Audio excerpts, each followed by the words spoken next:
നല്ലത് എന്ന് ലോകത്തോട് സ്വജീവിതം കൊണ്ട് വിളിച്ചു പറഞ്ഞ ധീരബാലിക വിശുദ്ധ മറിയ ഗൊരെത്തി.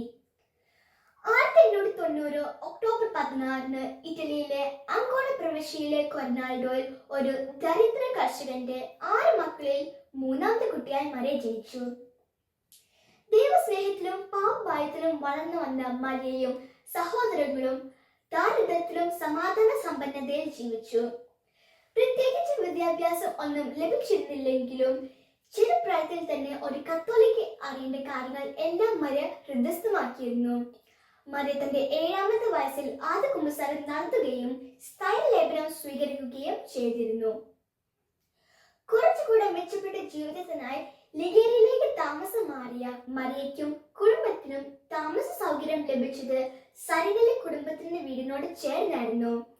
സരിനലെ കുടുംബത്തിലെ അലസാന്ദ്രോ അതീവ സുന്ദരായി മറിയയിൽ ആകൃഷ്ടനാവുകയും പാപം ചെയ്യാൻ പലപ്പോഴും പ്രേരിപ്പിക്കുകയും ചെയ്തിരുന്നു. ഒരു ദിവസം വീട്ടിൽ ഒറ്റയ്ക്കിരുന്ന വസ്ത്രം തുന്നിക്കൊണ്ടിരുന്ന മറിയയുടെ അടുത്തേക്ക് അലസാന്ദ്രോ പാലെടുത്തു. എന്നാൽ മറിയ പറഞ്ഞു, അലസാന്ദ്രോ, നീ ഇത് ചെയ്യരുത്, ഇത് പാപമാണ്. തന്റെ ആഗ്രഹത്തിന് മറിയ വഴങ്ങുകയില്ലെന്ന് കണ്ടപ്പോൾ മറിയയെ കൊന്നു കളയുമെന്ന് അലസാന്ദ്രോ ഭീഷണിപ്പെടുത്തി.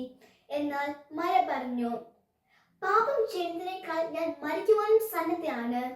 ജീവനേക്കാൾ തന്റെ കന്നത്തത്തിന് വില കൽപ്പിച്ച ആ ബാലികയുടെ നെഞ്ചിലേക്ക് അലസാന്ദ്രോ കടാര കുത്തിയിറക്കി. 1 അല്ല 14 തവണ.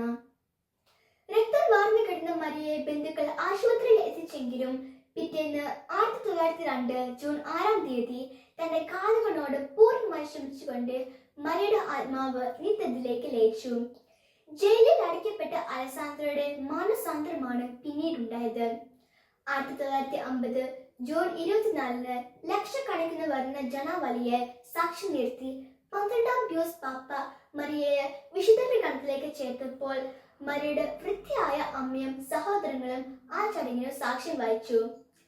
വിശുദ്ധരാക്കാൻ ഒരുപാട് വെല്ലുവിളികൾ നേരിടുന്ന ഈ നൂറ്റാണ്ടിൽ ജീവിത വിശുദ്ധി, മാനസിക വിശുദ്ധി, ശാരീരിക വിശുദ്ധി എന്നിവ പാലിക്കാൻ നമുക്ക് വിശുദ്ധ മറിയ ഗൊരെത്തിയുടെ മധ്യസ്ഥം അപേക്ഷിക്കാം. ദൈവം നമ്മെ ഓരോരുത്തരും അനുഗ്രഹിക്കട്ടെ.